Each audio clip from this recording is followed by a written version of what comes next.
All right, so I'm gonna show you how to make a simple Collagraph plate.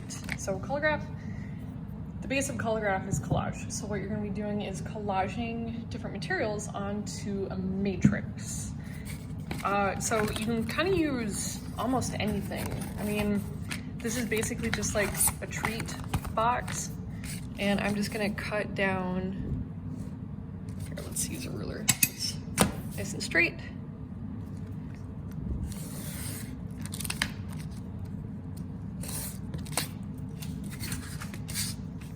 Gonna cut this down a little bit. And always remember when you're using an X-Acto knife to cut away from yourself.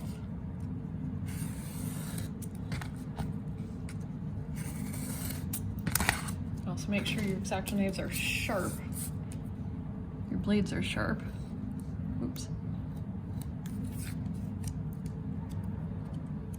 I guess you could just use the scissors as well. This isn't very thick. So you just cut that off, cut that excess off. And I'm actually gonna save this, so I can glue that on to this board. But you can use masonite, you can use a thin piece of wood. If you really want to, you can use a thin piece of plastic. And you can basically use any material as collage material. You just want to make sure it's not very thick.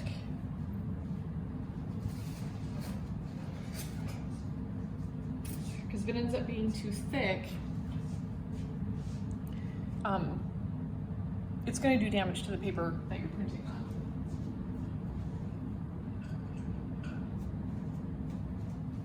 on. Okay. So I'm just going to use some gesso to adhere it. I also have this golden GAC 100. This is kind of a nice, like it says, acrylic primer. That works really well. So I'm gonna buy. All right, so we have our little matrix. And so I'm just gonna cut this up a little bit more. And I'm gonna essentially glue these on. And you can use Elmer's glue if you want to. You can actually use Elmer's glue as a material as well. I don't know if you ever made like a little stamp using Elmer's glue when you were a kid in like grade school, but it actually works pretty well. And it dries really hard. So you can use that as both obviously the glue and a primer. And I'm just gonna glue that on there.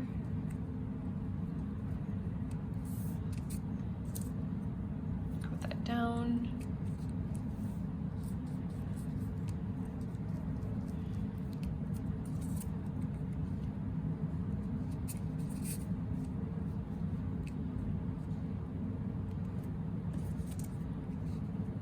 So I'm just going to stick these on just to kind of get them in a spot where I want them.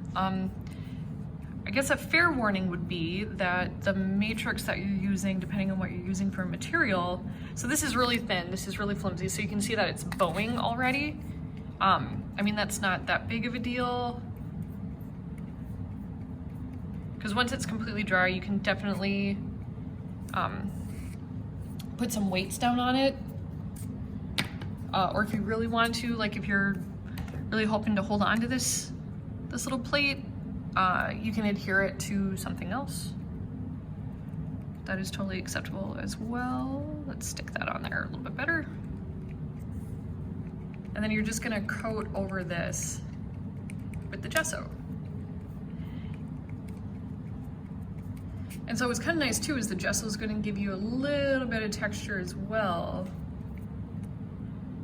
You know, kind of depending on how thick you end up applying it.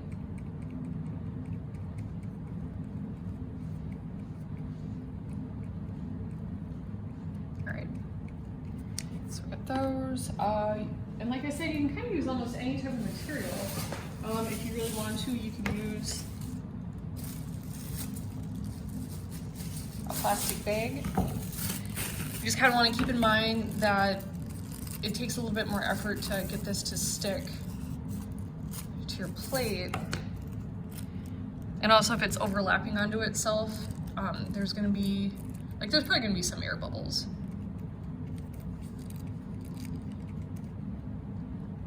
But it's kind of nice, you end up getting this little crinkly effect.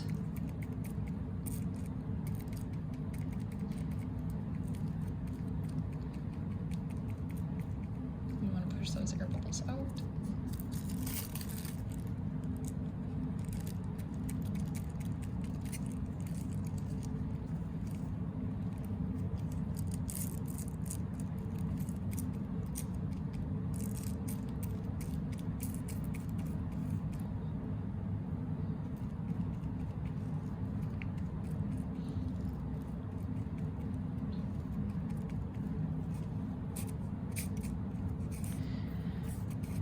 So that's plastic, like a grocery bag.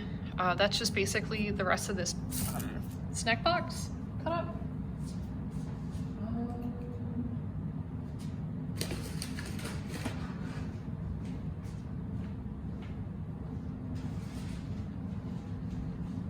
But you can use fabric, you can use paper towels.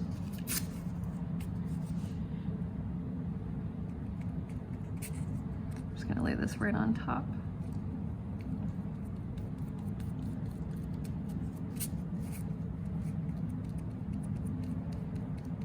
Bubble wrap actually makes really cool texture.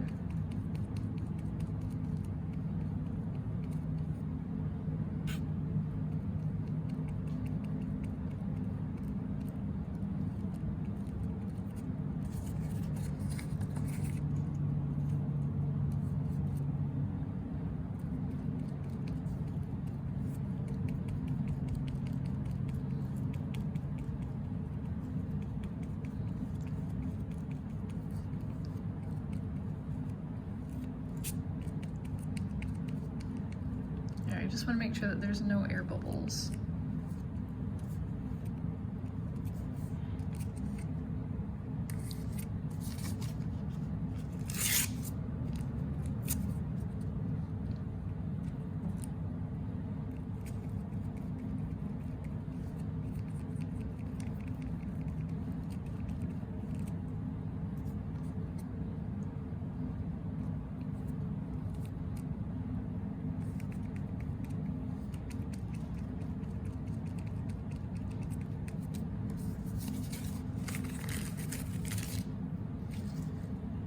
All right, so that's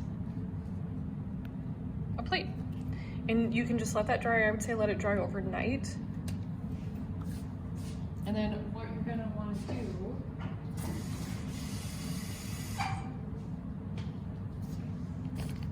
I have a few plates that I've already made.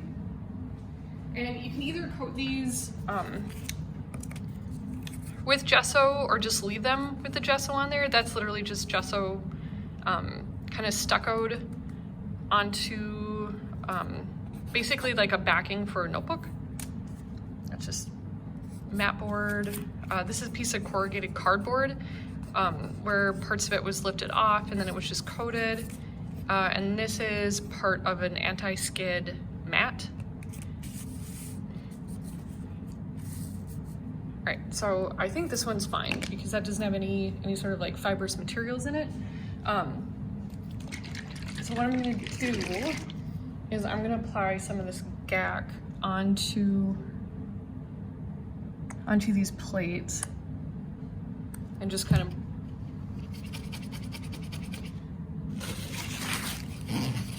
brush it around and coat the plate with like a nice clear coating. So just spread that around. And this is kind of nice and fluid enough where it's not gonna necessarily clog any of these fine details, which is nice. So that's still gonna show up when you print it. All right.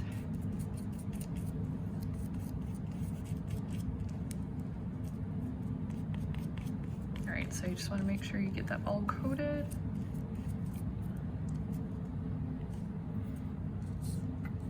That was quite a bit on this one.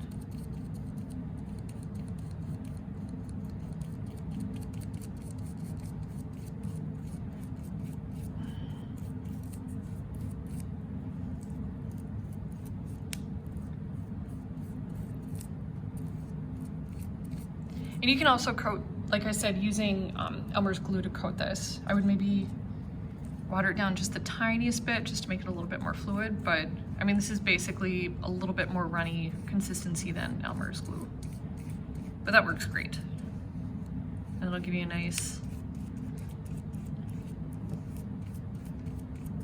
even coating.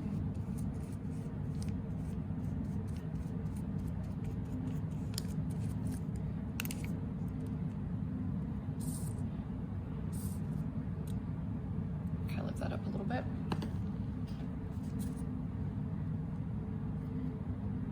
Yeah, and this is almost completely dry, so I'll just coat that right now.